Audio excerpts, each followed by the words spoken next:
ചെയ്യാൻ പോകുന്നത് English movie Sisu road to revenge. ഈ പടം 2022 ഇറങ്ങിയ ഹിസ്റ്റോറിക്കൽ ആക്ഷൻ ത്രില്ലർ മൂവി ഷീഷോയുടെ സീക്വലാണ്. ഷീഷോ ബോക്സ് ഓഫീസിലും ക്രിറ്റിക്കലി ഭയങ്കര സക്സസ്ഫുൾ മൂവിയായിരുന്നു. 10ലേറെ വലിയ അവാർഡ്സ് കിട്ടിയിട്ടുണ്ട് ഈ പടത്തിന്. അത് കാരണം ഈ സീക്വൽ പാർട്ടിന് ഭയങ്കര ഹൈപ്പായിരുന്നു. ഫസ്റ്റ് പാർട്ടിൽ ഒരു immortal old ex soldier second world വാർക്ക് ശേഷം ഗോൾഡ് കണ്ടുപിടിച്ചതിന് ശേഷം സ്വന്തം നാട്ടിൽ തിരിച്ചു പോകുന്ന ഇടയിലുള്ള ജേണി ആയിരുന്നു കാണിച്ചിരുന്നത്. പാർട്ട് 2-ൽ one man army immortal soldier എങ്ങനെയായി ആയതിന്റെ കാരണക്കാരനായ റെഡ് ആർമി കമാൻഡറിനെ തിരിച്ചു കൊണ്ടുവരികയാണ് ഈ ലെജൻഡറി എക്സ് സോൾജറെ തീർക്കാനായി. സെക്കൻഡ് പാർട്ടിൽ എക്സ് സോൾജർ തന്റെ നാട്ടിലെത്തി. പക്ഷെ റെഡ് ആർമി കമാൻഡർ വീണ്ടും ഇവരെ കണ്ടുപിടിച്ച് തീർക്കാനുള്ള ജേണിയാണ് ഈ സിനിമയിൽ കാണിച്ചിരിക്കുന്നത്. ചുരുക്കി പറഞ്ഞാൽ സെക്കൻഡ് വേൾഡ് വാറിലെ USSRും ഫിൻലാൻഡിന്റെ അത് കാരണം ഉണ്ടാവുന്ന നാശനഷ്ടങ്ങളും പലായനം നടന്നതും അതിലൂടെ സ്വന്തം ഫാമിലി വീടെല്ലാം നഷ്ടപ്പെട്ട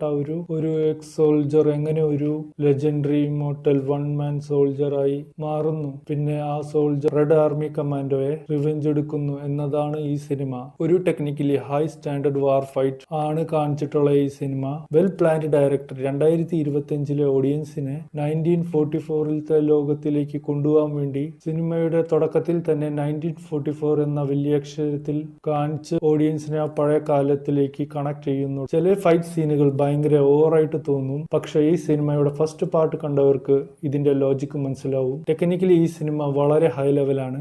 action scenes next level. Cinematography വളരെ ഹൈ സ്റ്റാൻഡേർഡ് ആണ്. മൂവിയിലെ ഹീറോയുടെ ആക്ടിങ് ഭയങ്കര റിയലിസ്റ്റിക് ആയി തോന്നും. ഇൻ ഷോർട്ട്, ഷീഷോയുടെ ഫസ്റ്റ് പാർട്ട് അത്ര പവർഫുൾ അല്ലെങ്കിലും ഷീഷോയുടെ ലെഗസി മുന്നോട്ട് കൊണ്ടുപോയിട്ടുണ്ട് ഈ സെക്കൻഡ് പാർട്ട്. നല്ലൊരു ക്വാളിറ്റി ആക്ഷൻ ത്രില്ലർ സിനിമ ഇഷ്ടപ്പെടുന്നവരാണെങ്കിൽ ഈ സിനിമ ഒരു 3/5 ആണ്. നിങ്ങൾ ഈ സിനിമ കണ്ടതിന് ശേഷം നിങ്ങളുടെ റിവ്യൂ കമന്റ് ബോക്സിൽ പറയുക. നന്ദി, നമസ്കാരം.